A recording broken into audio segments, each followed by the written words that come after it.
Good morning and welcome to THS TV, Thompson High School's source for news, entertainment, weather, and sports. I'm Alexis Lundy. And I'm Michaela Williams. We are streaming on thslive.com. And now to today's top story. While the University of Missouri has been in uproar all week because of student protests, the amount of protesters has grown drastically. While these protests are by no means violent, there have still been reports of reporters being assaulted for trying to report the rallies. One of these instances include Tim Tay, a 20-year-old freelance reporter for ESPN. While he was trying to take pictures, protesters pushed him and stated he did not have the right to be there and that he was invading their personal space.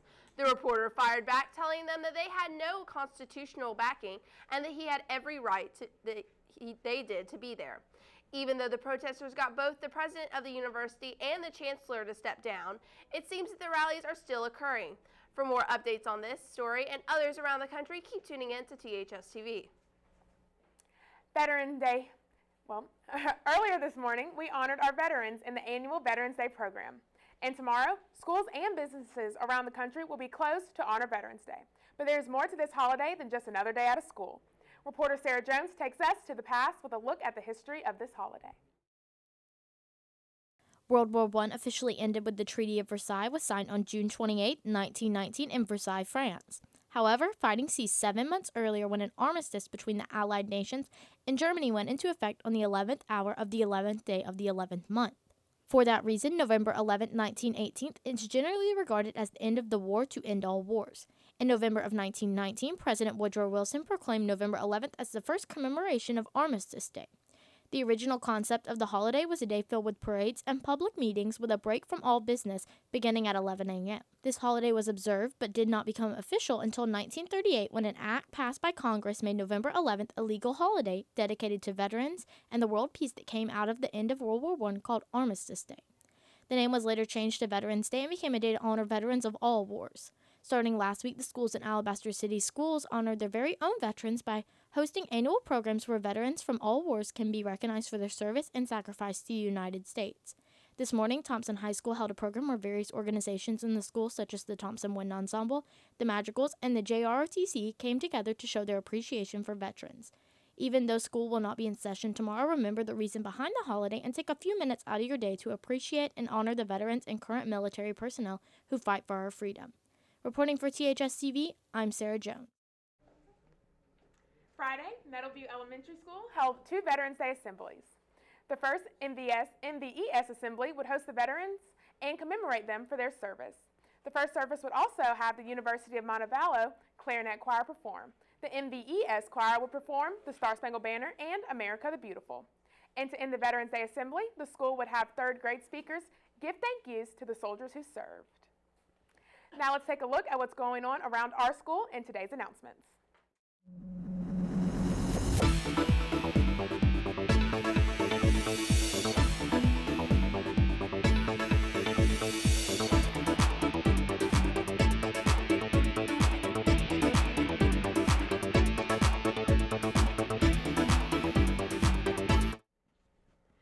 There will be no practice today for the Warrior Archery team. Practice will resume this Thursday at 3:30. All members are expected to attend. Mr. Davis's Advanced Design Craft students are selling glass pendants for $5 in the library. All profits will be used to buy a new glass kiln for bigger projects. Come by and shop for Christmas presents and support our art department. It is time to start turning in baby pictures for the senior video. Please submit 1 baby picture to room 315 during 1st, 4th, 7th, or 8th period only. Please put your name on any pictures you wish to be returned. You can also email them to thstv@outlook.com. The deadline for pictures is Friday. Mr. Huggins is sponsoring a toy drive for children at the First Light Homeless Shelter in downtown Birmingham. To contribute, please bring toys to room 111 by December 9th. That's all for today's announcements. Tune in to THS TV every day for your needs to know from around our school. So did y'all hear about that big win by the bowling team? No, I'm actually wondering how they've been doing this season. Well, so far they've started out really well, and it's exciting to see, a sport other than football. As soon as football ends, they had a successful season, and now to have another sport such as bowling, start off well, and so far doing a really, really good job. Yeah, I'm excited to hear about it, And I'll tell you more about that in today's sports.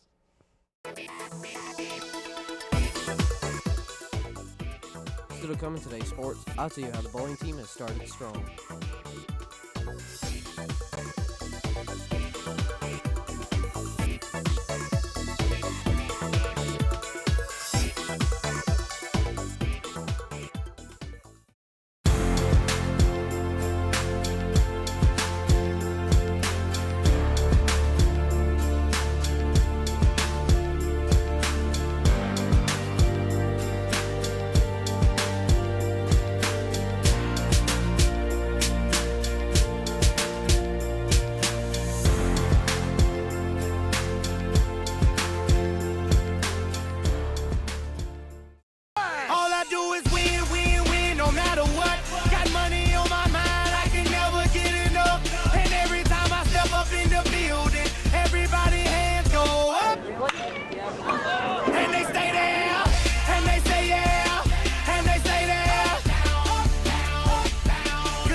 Bowling has started its second season as a fully sanctioned sport through the Alabama High School Athletic Association. This is the first year that the group will crown a state champion and hold a state championship. The state championship match will be held at Oak Mountain Lanes in January 2016. Last month, the girls bowling team became the 2015-2016 Girls Baker Bash champions, defeating 11 other teams. This is the first trophy to go into their trophy case. The next match will be held at Oak Mountain Lanes and will be against Liberty Park, Hoover, and Indian Springs. The team consists of Jalexia Griffin, Alexiana Griffin, Alexis Wilkes, Katie Keener, Gillen Baker, and Jessica Lynn Sherman. For more updates on the bowling team, stay tuned in to THS TV. While many 1 seeds and 2 seeds prevailed Friday, there were also a few upsets. Auburn High School was able to handle Theodore 45-15. McGill Tulane, the number 1 seed in Region 1, took care of Enterprise 30-13. Third seeder Robert E. Lee High School upset 2 seed Murphy 37-21. Finally, in the last game in the upper bracket, Central Phoenix City beat 4 seed Foley 34-14. In the lower bracket, James Clemens eliminated Hewitt Trustful 22-0. Top-rated Spain Park blew out Hazel Green 31-7.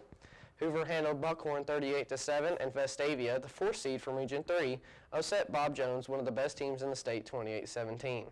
In 6A, Blount ran over Chelsea 41-28. Clay Chalkville, the number 1 seed from Region 6, beat Coleman 48-14. Finally, in 5A, Helena took care of Lanier High School with a score of 24-7, and Eufaula beat Calera 48-27. Tune in on Friday for a look at the second round of the playoffs. Last weekend featured a top 4 matchup, an upset, and 2 top 20 battles. Number 1 Clemson beat number 16 Florida State 23-13. Notre Dame defeated Pittsburgh 42-30. The big upset of the weekend came on another controversial call this week in the Nebraska versus Michigan State game.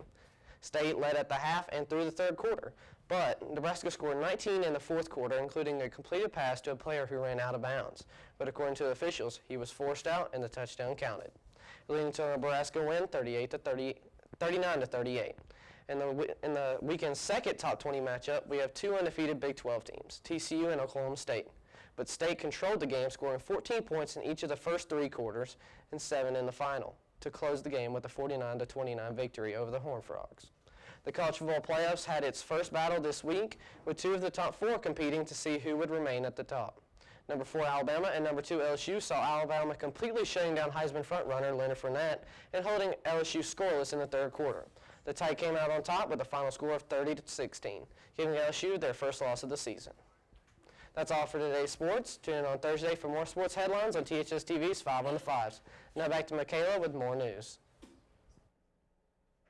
A couple of lucky kids will get the chance to follow one of their dreams in early December, to fly.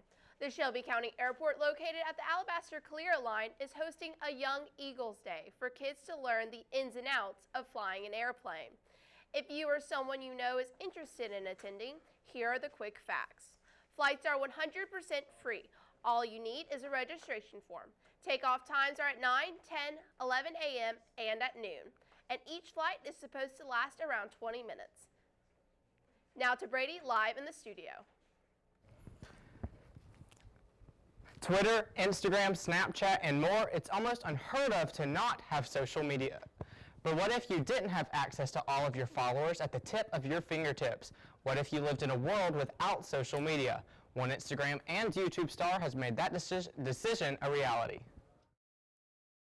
In recent years, social media has played a large role in communication. And in fact, it is reported that 71% of teens say they have more than one social media account, whether it be Facebook, Instagram, Twitter, Snapchat, Vine, YouTube, or Tumblr. Social media is very prominent in 2015. Which begs the question, what would it be like without social media? One Instagram and YouTube star is putting down the technology to make a statement about how fake she believes social media is. And the star, Asina O'Neill, made her opinion public on YouTube. There's so much I want to say, and there's so many topics that I want to cover. I have an insight into a world of social media that I believe not many people are aware of in terms of how it works in advertisements, how I know a lot of other social media personalities and just how fake it all is. And I say fake because I don't think anyone has bad intentions. I just think they're caught up in it like I was. Taking myself off social media is a wake-up call to anyone and everyone who follows me. I quit social media for my 12-year-old self.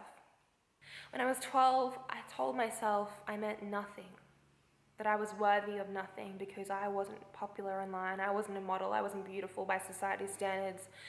At 12, I obsessively stalked everyone that was that online. I looked at other girls who were models, who were beautiful, who were famous on YouTube. They had all of this likes and all of these views and followers. O'Neill, with more than 500,000 Instagram followers and 260,000 YouTube subscribers, has decided to step back from the spotlight and delete all her social media accounts.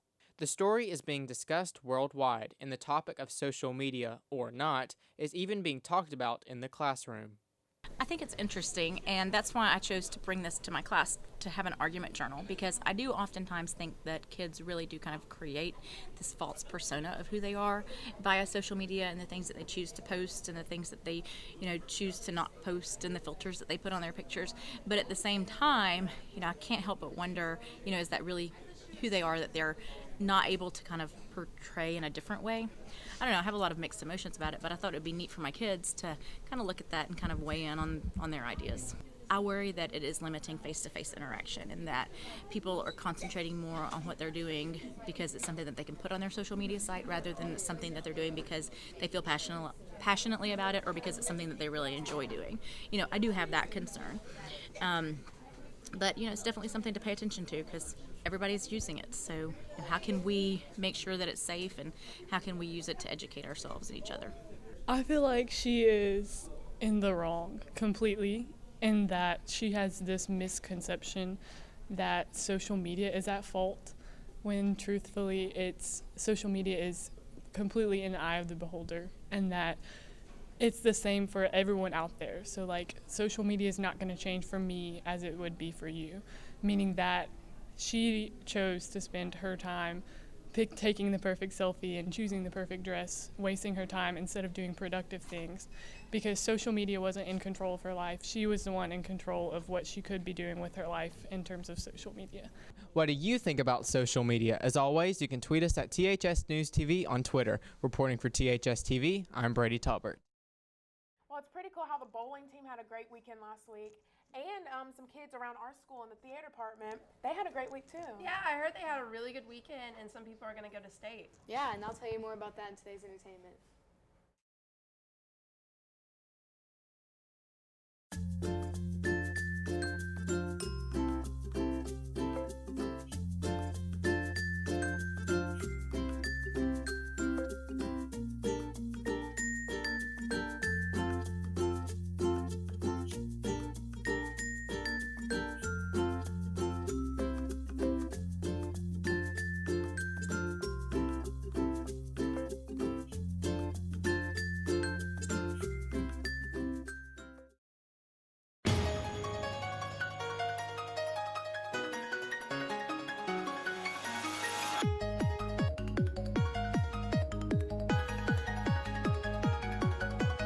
Good morning, I'm Noah Peavy, and this is your Warrior weather. Today's high will be 68 and we'll have a low 45 and partly cloudy skies. Wednesday will be a little warmer and have a high in the mid-70s and lower 60s. Thursday will be colder once again with highs in the upper 60s and lows in the lower 40s. Friday will be even colder and have a high in the mid 50s and a low in the mid to lower 30s. That's all for today's weather. Now back to Allison with today's entertainment update.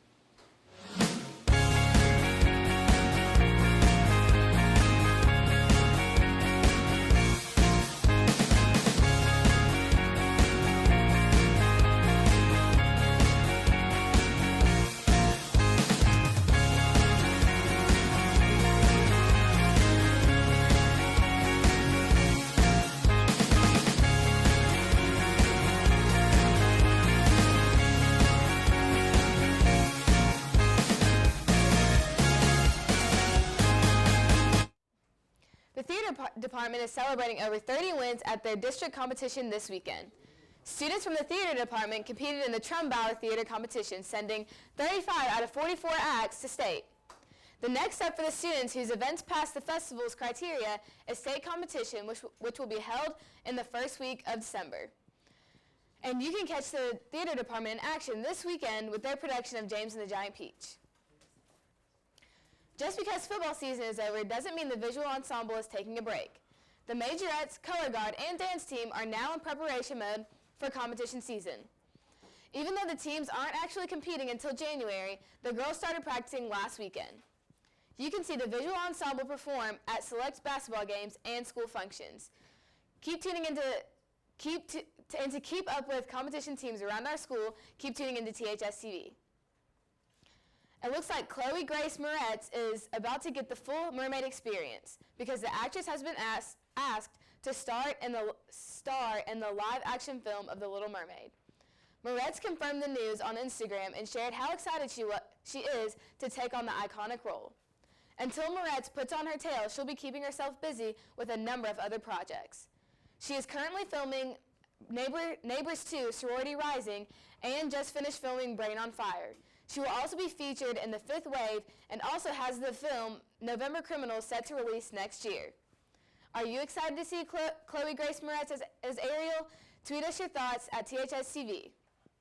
That's all for today's entertainment. Tune in on Thursday for more entertainment headlines on THS TV's 5 on the 5s. Now to Matthew with the scoop on the new Twitter update in today's Tech Talk.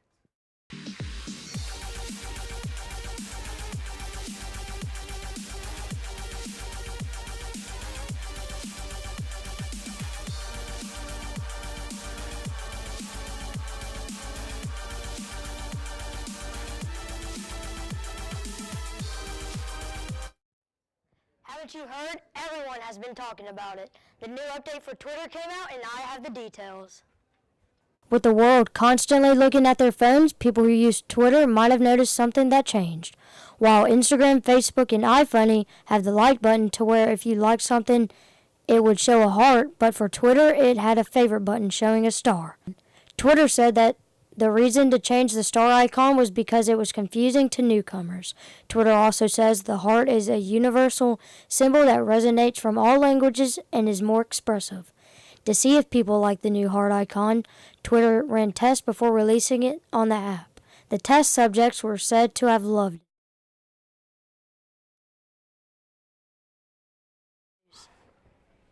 So Allison, when is the theater department putting on James and the Giant Peach? Their first performance is actually on Thursday, but they're going to be selling tickets this week in the lunchroom, so if you guys want to get tickets.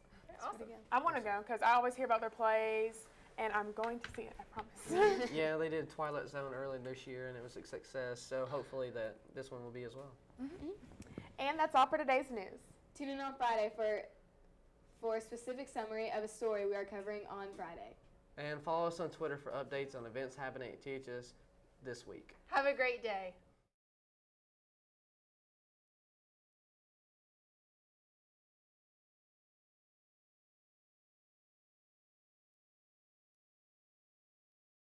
On November 11th, Americans celebrate Veterans Day to honor the millions of men and women who have served or are serving in the nation's armed forces.